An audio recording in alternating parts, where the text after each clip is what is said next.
Bulletin के आगाज में सबसे पहले आपको बताएं कि सुप्रीम कोर्ट में प्रैक्टिस एंड प्रोसीजर बिल के खिलाफ दरख्वास्त पर समाअत जारी है। चीफ जस्टिस उमर अता बंदियाल की सरबराही में 8 रुकनी बेंच समाअत कर रहा है। जस्टिस एजाजुल एहसन और जस्टिस मुजाहिर नकवी बेंच का हिस्सा हैं। Justice Mohammad Ali Mazhar, justice Ayesha Malik, justice Hasan Azhar Rizvi और जस्टिस शाहिद वहीद बेंच में शामिल हैं। मजीद इस बारे में जानेंगे शहराज अहमद शहराजी से। शहराज, बताइएगा, समाअत जारी है।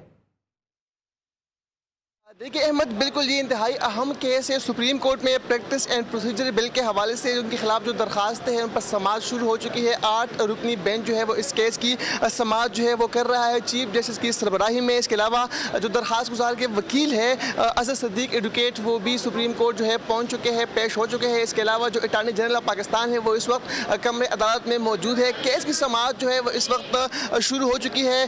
दरखास्त गुजार के जो वकील है राजा आमिर, उनके जो वकील है इम्तियाज सदीक, उन्हें जो है दलाइल देने का बाकायदा तौर पर जो है वो आगाज़ कर दिया है। और उनका कहना है कि मौजूदा हालात में ये मुकदमा बहुत अहमियत का हामिल है। कासिम सूरी केस के बाद सियासी तफरीक बहुत जो है उसमें इजाफा जो है वो देखने को मिला है। इसके अलावा उन्होंने ये भी कहा कि कौमी असम्बली के बहाली के बाद से सियासी बहरान में इजाफा जो है वो हुआ है, बाकी हुकूमत और इलेक्शन कमीशन इंतखाबात करवाने पर आमादा नहीं है। उन्होंने कमरे अदालत में ये भी कहा कि अदालत ने इलेक्शन कमीशन को इंतखाबात करवाने का हुक्म दिया। 3 अप्रैल को अदालत ने दोबारा इंतखाबात करवाने का हुक्म दिया। आइन पर अमल करने के अदालती हुक्म के बाद मसाइल जो है वो ज़्यादा पैदा किए गए हैं। अदालत और जज पर ज़ाती तनकीद जो है वो की गई है। उन्होंने ये भी कहा कि हुकूमती वज़रा और अरकान पार्लियामेंट इसके ज़िम्मेदार है। मुजव्विज़ा कानून साज़ी से अदलिया की आज़ादी में जो है मुदाखलत की गई। उन्होंने अदालत को ये बताया कि दोनों एवानों से मंजूरी के बाद बिल जो है वो सदर मुमलिकत को भिजवाया गया। इम्तियाज सदीकी ने ये मौक़िफ़ भी जो है वो अपनाया है कि सदर मुमलिकत ने एतराज़ात आयद करके बिल जो है वो असम्बली को वापस भेजा और सियासी इख्तिलाफ़ात पर सदर के एतराज़ात का जायज़ा नहीं लिया गया। उन्होंने ये भी कहा कि मुश्तरका इजलास से मंजूरी के बाद 10 दिन में जो है बिल कानून बन जाएगा और आर्टिकल 191 के तहत जो है सुप्रीम कोर्ट अपने रूल्स खुद जो है वो बनाती है। इस अहम केस की समाअत जो है वो इस वक्त जारी है। अहमद, मैं आपको ये बताया चलूँ कि justice Ejazul Ahsan, justice Munir Akhtar, justice Mujahir Naqvi, justice Mohammad Ali Mazhar, justice Ayesha Malik, justice Hasan Azhar Rizvi और जस्टिस शाहिद वहीद जो है वो आज के इस अहम केस के बेंच का हिस्सा है। इस केस की समाअत जो है वो इस वक्त जारी है। मैं को बता चलूँ कि इससे कबल भी हमें देखा कि पाकिस्तान तहरीक इंसाफ के जो हामी वकला है वो यहाँ पर सुप्रीम कोर्ट के बाहर आए थे। उन्होंने यहाँ पर एहतजाजी मुजाहरा भी किया था। हुकूमत के खिलाफ भी यहाँ पर नारेबाजी की गई। पाकिस्तान तहरीक इंसाफ के जो हामी वकला थे वो आजम स्वाति की सरबराही में यहाँ पर आए थे। सुप्रीम कोर्ट के बाहर जो है वो मौजूद थे। उन्होंने हुकूमत से ये मुतालबा किया कि इलेक्शन करवाए और मुल्क को बचाए। उन्होंने यहाँ पर जो चीफ जस्टिस है उनके हक में भी यहाँ पर नारेबाजी की और काफ़ी टाइम तक वो सुप्रीम कोर्ट के बाहर जो है वो यहाँ पर बैठे रहे। आज उनका यहाँ पर दूसरा दिन था। दूसरे दिन से पाकिस्तान तहरीक इंसाफ को जो हामी वकला है वो यहाँ पर जो है वो सुप्रीम कोर्ट के बाहर आते हैं। कुछ देर कबल हमने देखा कि यहाँ पर पाकिस्तान तहरीक इंसाफ के फैसल चौधरी भी यहाँ पर आए थे। उन्होंने भी यहाँ पर मीडिया से गुफ्तगू की और उन्होंने कल जो पाकिस्तान तहरीक इंसाफ के जो वकील है जो उनके घर पर हमला हुआ उनकी भी शहीद अल्फाज ने मजम्मत की और ये कहा गया कि ये हमला अदलिया पर हमला है और उनके घर पर हमला किया गया। उन पर जो है पेट्रोल के बम जो है वो गिराए गए और ये हमला पाकिस्तानी अदलिया पर हमला है। उन्होंने इसकी जो है शहीद अल्फाज से मजम्मत की। आज के इस अहम केस की समाअत जो है वो इस वक्त जारी है। वो जो दरखास्त गुजार के वकील है वो दलाइल दे रहे हैं। जी अहमद। ठीक है, शुक्रिया शहराज आगाह करने के लिए।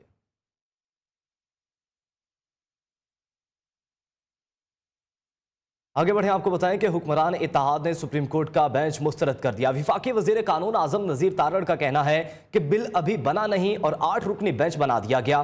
पिक एंड चूज करके बेंच बनाया गया। इदारे में तकसीम खुलकर सामने आ गई है।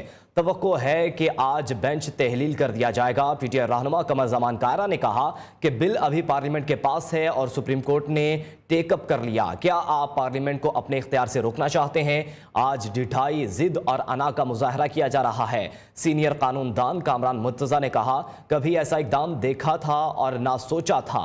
मियां इफ्तिखार ने सवाल उठाया, चीफ जस्टिस बताएं फुल कोर्ट बनाने से क्यों डरते हैं? विफाकी वजीर अमीनुल हक ने कहा, हर तराजू का पलड़ा बराबर हो, इंसाफ हो और होता हुआ नजर भी आना चाहिए। सुप्रीम कोर्ट ऑफ पाकिस्तान में एक दरख्वास्त दायर की गई है। उसके लिए जो 8 रुकनी बेंच जो है वो तश्कील दे दिया गया। भी कानून साजी से पहले जो है वो उसे बेंच में फिक्स नहीं किया जाता, यानी उसकी जो वायरीज हैं अगर वो चैलेंज कोई करते भी हैं तो हाँ, अब ये कानून बन जाएगा तो उस कानून को चैलेंज करना शहरियों का हक है और फिर कोर्ट उसे एग्जामिन कर सकती है। ये सारी जो सूरत हाल है हम समझते हैं ये बहुत अलार्मिंग है। मौजूदा बिल को प्री मैच्योर स्टेज के ऊपर एक सिलेक्टिव बेंच बना के उसके सामने लगाना, जिसमें कि सीनियरिटी के तमाम असूलों को नज़रअंदाज कर दिया गया है, पिक एंड चूज के जरिए 8 रुकनी बेंच जो बनाया गया, आमतर रवायात जो हैं साबका और प्रोप्राइटी के तमाम असूल जो हैं स्टैब्लिश्ड, वो इस बात के मुतकाजी हैं कि चीफ जस्टिस साहब खुद इस बेंच की सरबराही ना करें, क्योंकि ये कॉन्फ्लिक्ट ऑफ इंटरेस्ट है। मामलात जिस तरह से चल रहे हैं और जिस सिमत में जाते हुए नज़र आ रहे हैं, ये बड़ी माजरत से मैं याद करूँगा कि ये एक टकराव की सी कैफियत जो है ये पार्लिमान की तरफ से नहीं है। पार्लिमान का ये आइन और कानून के तहत इख्तियार है, वो कानून साजी करे। क्या आप पार्लियामेंट को अपने इख्तियारात के इस्तेमाल से रोकना चाहते हैं? क्या ये मुमकिन है या हम कबूल कर लेंगे? बिल्कुल नहीं। इसी इदारे के वकार के, इसी इदारे के इख्तियार के लिए हम सारी जमातों ने सारी जिंदगी स्ट्रगल की। फिर यह था कि बेटर सेंस प्रिवेल कर जाएगा, कोई माहौल ठंडा हो जाएगा, कुछ चीजें बेहतरी की तरफ चल पड़ेंगी। ये बेंच बना के एक तो पार्लियामान को उसके इख्तियारात को रोकने की, ये जो सही हो रही है ये बिल्कुल काबिल कबूल नहीं। जो भी हमारे ऊपर अजाब गिरे इसके ऊपर कंप्रोमाइज नहीं कर सकते। आप खुद डिवीजन का इतना वाज़ेह तौर पे सबूत दे रहे हैं और फिर हमें कंटेम्प्ट ऑफ कोर्ट के कानून से डरा के रखा जाए कि जनाब कंटेम्प्ट लग जाएगी, तो कैसे डरेंगे, कैसे रुकेंगे लोग? जो केसेस हमने जनवरी इस साल के जनवरी में फाइल किए थे, अभी तक उसमें से बाज केस ऐसे हैं कि जिनमें अभी तक नंबर भी उनको अलाट नहीं हुआ, और बाज ऐसे केस होंगे कि जिसमें अभी कानून बना भी नहीं होगा और वो फिक्स हो जाएगा, और फिक्सेशन भी ऐसी कि उसमें ऐसे 8 लोग, अब इस वक्त इस 8 लोगों का जो तादाद है इसको भी ज़रा समझने की ज़रूरत है। बाकी रहता भी है कानून, तो वो राइट ऑफ अपील आपने इस तरह से ख़त्म कर दिया कि 8 लोगों ने सुन लिया और 7 लोग बाकी रह गए, तो वो उससे बड़ा बेंच सुनना चाहिए। वो आपने बड़े बेंच की गुंजाइश ही नहीं छोड़ी। मैंने अब तक जितने लोगों को सुना है, माँ सिवाय 2 इतराज़ात के, मैंने कंटेंट्स पे जो है वो इतराज़ किसी दोस्त के नहीं सुने। अच्छे काम को किसी न किसी तरीके से जो है वो पार्लियामान में ले आया गया है, और उस अच्छे काम का ये तिया पांचा इस तरह से करना बहुत बड़ी ज़्यादती है। दूसरी जानिब रहनुमा पीटीआई फवाद चौधरी का कहना है कि हुकूमती मशीनरी पूरी तरह सुप्रीम कोर्ट के खिलाफ प्रोपेगेंडे में मसरूफ है। रहनुमा पीटीआई का मजीद कहना था कि मुस्लिम लीग नून की अदालतों पर हमलों की पुरानी तारीख है, ये सब कुछ नवाज शरीफ और शहबाज शरीफ के एमा पर हो रहा है। सुप्रीम कोर्ट का कोई जज ये नहीं कह रहा कि इलेक्शन 90 रोज से आगे जा सकते हैं। पाकिस्तान बार कौंसिल की हड़ताल को वकला ने मुस्तरद कर दिया। एक पूरी मशीनरी इस वक्त सुप्रीम कोर्ट के खिलाफ प्रोपेगेंडे में मसरूफ़ है, और ये सारा कुछ वज़ीर आज़म शहबाज शरीफ और उनके कायद नवाज शरीफ की एमा पर हो रहा है। सुप्रीम कोर्ट के ऊपर हमलों की तारीख नून लीग की पुरानी है। आज पूरी वकला बरादरी सुप्रीम कोर्ट के साथ खड़ी हुई है। सुप्रीम कोर्ट के फैसले ज़रूरी नहीं कि हर दफ़ा सही हों, बेशुमार दफ़ा सुप्रीम कोर्ट के फैसले गलत भी हो सकते हैं, लेकिन निज़ाम यह है कि सुप्रीम कोर्ट का फैसला फाइनल है। आगे बढ़ें, आपको बताएं कि इंसदाद दहशतगर्दी अदालत लाहौर ने इमरान खान को अबूरी जमानत की दरख्वास्त पर वीडियो लिंक पर हाजिरी की इजाज़त दे दी। अदालत ने 1 दिन की वीडियो लिंक की इस्तदा मंजूर कर ली। अदालत ने इमरान खान की अबूरी जमानत में 4 मई तक तौसी कर दी है। मजीद जानेंगे नाइम मलिक से। जी नाइम। जी बिल्कुल, आज इमरान खान के जो कि 3 मुकदमात में अबूरी जमानत पर समाअत थी। एक तो पुलिस ने जो कि उनको बेगुनाह कर दिया है, उन्होंने जो कि अपनी जो अबूरी जमानत थी वो वापस ले ली, और 2 मुकदमात पर उन्होंने वीडियो लिंक के जरिए अपनी जो कि हाजिरी लगवाने की एक दरख्वास्त दायर की थी, जिसमें अदालत ने उनकी इस्तदा मंजूर करते हुए 1 दिन की वीडियो लिंक की जो दरख्वास्त थी वो मंजूर कर ली। इमरान खान की वीडियो लिंक के जरिए हाजिरी मुकम्मल करवाई गई, और वकला के दलाइल मुकम्मल होने के बाद अदालत ने जो कि पीटीआई के तमाम रहनुमाओं समेत इनकी अबूरी जमानतों में 4 मई तक वो तौसीह कर दी है। जी ठीक है, शुक्रिया नईम आगाह करने के लिए।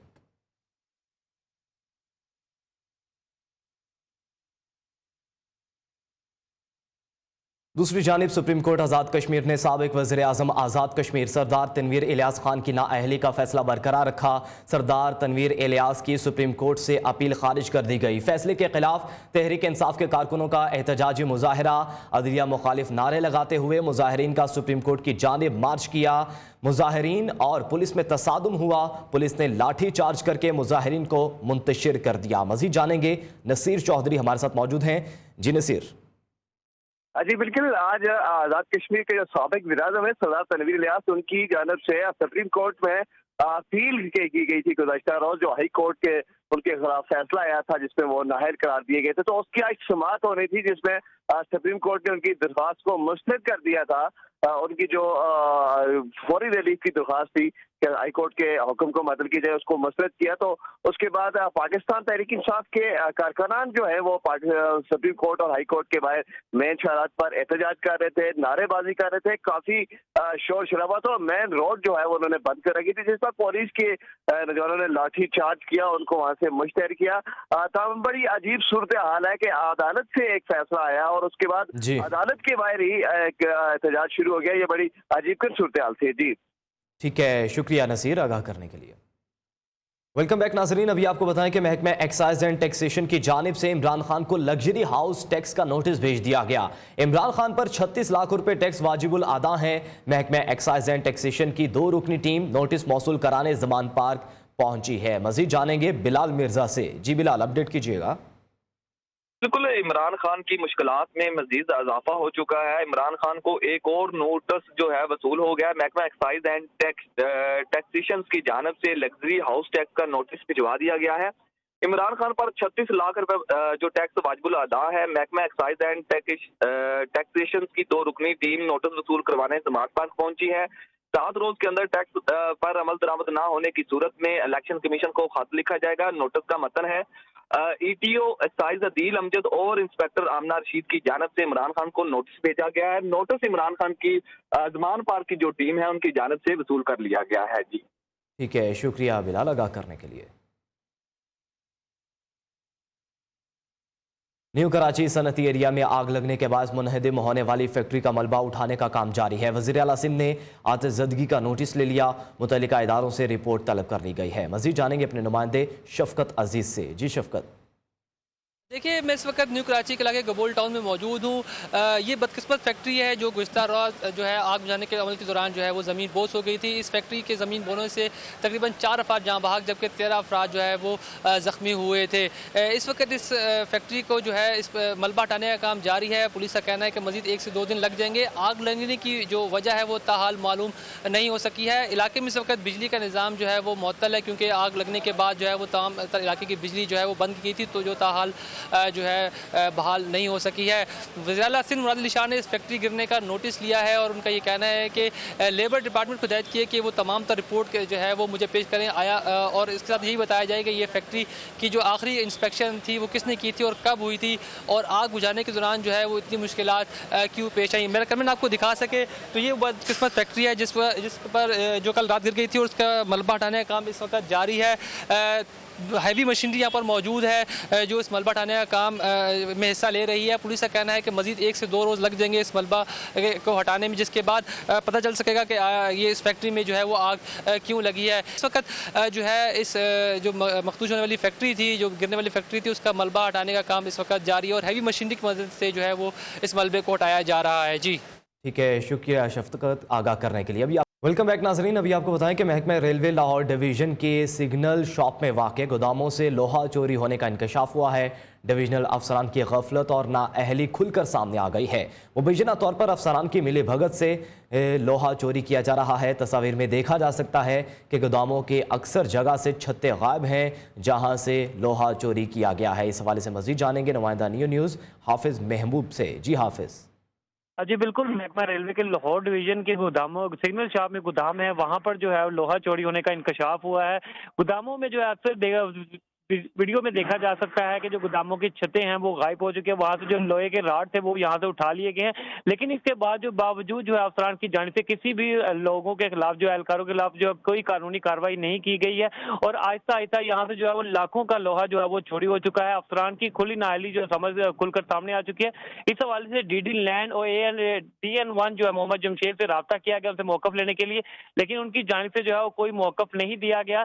तो बताता चलूँ कि ये 2 साल जो अरसा हो चुका है वहां से इसी तरह जो है वो लोहा चोरी हो रहा है। जी ठीक है, शुक्रिया हाफिज महबूब आगाह करने के लिए। बलोचिस्तान के इलाके बोलान में 8 माह बाद रेलवे लाइन बहाल कर दी गई। ट्रेन सर्विस 15 अप्रैल से शुरू की जाएगी। गुज़श्ता बरस सैलाब के बायस रेलवे लाइन मुतासर हुई थी। मजीद जानेंगे नुमाइंदा न्यूज़ अजीज़ मरी से। जी अजीज़। जी सच में मौजूद हूँ कोयटा रेलवे स्टेशन पे। कोयटा रेलवे स्टेशन की जो रौनकें हैं वो बहाल होने जा रही हैं। ये आवाम के लिए बड़ी खुशखबरी है जो कि रेलवे इंतजामिया ने सुनाई है। ज़िला कच्ची में बोलान के इलाके में जो है नहरक के मकाम पर गुज़श्ता साल अगस्त में सैलाब की वजह से जो पुल जो है वो टूट गया था नहरक के मकाम पर, जिसकी वजह से ट्रेन सर्विस मुअत्तल हो गई थी, जिसको 8 माह का अरसा गुजर चुका था। दिन रात मेहनत करके रेलवे हुकाम ने पुल की तामीर मुकम्मल कर ली है और इस पर जो है इंजन गुजारने का भी तजर्बा कर लिया गया है और इंजन जो है बाहिफाजत गुजर चुकी है। और मैं आपको ये भी बताता चलूँ कि ये अंग्रेज़ दौर के ज़माने का जो पुल था वो हिरक के मकाम पर जो है वो मुकम्मल तौर पर मुतासर हुआ था। इसकी बहाली में जो है 8 माह लग गए थे और जिसकी वजह से मजबूरन रेलवे हुकाम ने और जो मुसाफिर थे उनको जो है कोयटा से मज तक लेने और ले आने और जाने के लिए बस सर्विस शुरू की थी, जिसकी वजह से मुसाफिर जो है मुश्किलात का शिकार थे। अब ये जो है ट्रेन का जो है सफ़र है वो मुकम्मल होने जा रहा है और 15 अप्रैल तक जो है ट्रेन सर्विस जो है मुकम्मल बहाल हो जाएगी और कोयटा की जो रौनकें हैं, रेलवे स्टेशन की रौनकें हैं, वो दोबारा बहाल हो जाएंगी। जी शुक्रिया अजीज़ आगाह करने के लिए। वेलकम बैक नाजरीन। अभी आपको बताएं कि रमज़ान का आखिरी अशरा और ईद उल फितर में चंद दिन रह गए, लेकिन महंगाई के बायस शहरियों के लिए ईद शॉपिंग महज ख्वाब बन गया।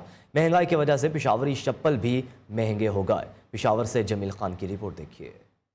रमजान के महीने का आखिरी अशरा ईद उल फितर में थोड़े ही दिन रह गए, लेकिन महंगाई के बायस शहरी ईद शॉपिंग से महरूम होते जा रहे हैं। महंगाई की मौजूदा लहर के बायस पेशावरी चप्पल भी महंगे हो गए। चप्पल वगैरह ले लेते थे 1300-1400 का अच्छी क्वालिटी का मिल जाता था, अभी 2500 भी नहीं मिल रहा है। हमारा वही आमदनी है, हमें बस घर से 1500-1600 दे देते, तो अभी ये हमारे लिए बहुत मुश्किल है। पेशावर के मशहूर जहांगीरपुरा बाजार में नए और जदीद डिजाइन के चप्पल तैयार किए गए हैं। अमसाल चप्पल की तैयारी पर अखराजात ज्यादा आए हैं, लेकिन गाहक कम होने से दुकानदार भी परेशान हैं। महंगाई कंट्रोल गवर्नमेंट का काम है जो इस चीज़ों पे काबू कर ले, ताकि जो मजदूर तबका है, जो गरीब तबका है, उनको रोज़गार भी मिले। हुकूमत की ताउन भी नहीं है, टैक्सेस बहुत ज़्यादा है, खर्चे बहुत ज़्यादा है, तो इसी वजह से मार्केट में रश वगैरह बिल्कुल ना होने के बराबर है। पेशावरी चप्पल तैयार करने वाले दुकानदारों के मुताबिक अगर हुकूमत तावन करे तो नए डिजाइन के साथ चप्पल तैयार करके बैरून ममालिक बरामद कर सकते हैं, जिससे ज़र मुबादला भी बढ़ सकता है। कैमरामैन खुरम जलील के साथ जमील खान, न्यूज़ पेशावर। नाज़रीन, पाकिस्तान और न्यूजीलैंड के दरमियान T20 सीरीज़ में अब सिर्फ एक दिन बाकी रह गया है। पहला मैच कल खेला जाएगा। कीवी खिलाड़ी लाहौर आने पर खुश हैं। दोनों टीमें सीरीज़ जीतने के लिए पुरअज़्म हैं। जमकर प्रैक्टिस सेशंस भी जारी हैं। टीम में कप्तान बाबर आजम समेत दीगर सीनियर खिलाड़ियों की वापसी होगी। नई टीम मैनेजमेंट को मुस्बत नताज की उम्मीद है। कीवी लीग स्पिनर एश सोढी कहते हैं कि लाहौर आना मेरे लिए बाइसे फ़ख्र है। मेरे आबाओ अजदाद का ताल्लुक लाहौर से है। दूसरा मैच 15 और आखिरी मैच 17 अप्रैल को गज़ाफी स्टेडियम लाहौर में खेला जाएगा। एक साइंसदान की टीम के साथ मिलकर नई जहतें अबूर करके दुनिया को बचाने की जिद्दोजहद। हॉलीवुड की सस्पेंस और साइंस फिक्शन पर मबनी फिल्म द मार्वल्स का ट्रेलर जारी कर दिया गया। इसी साल 10 नवंबर को रिलीज होने की तवक्को। ट्रेलर आपने देखा। इसी के साथ ही न्यूज़ बुलेटिन से अब तक के लिए इतना ही।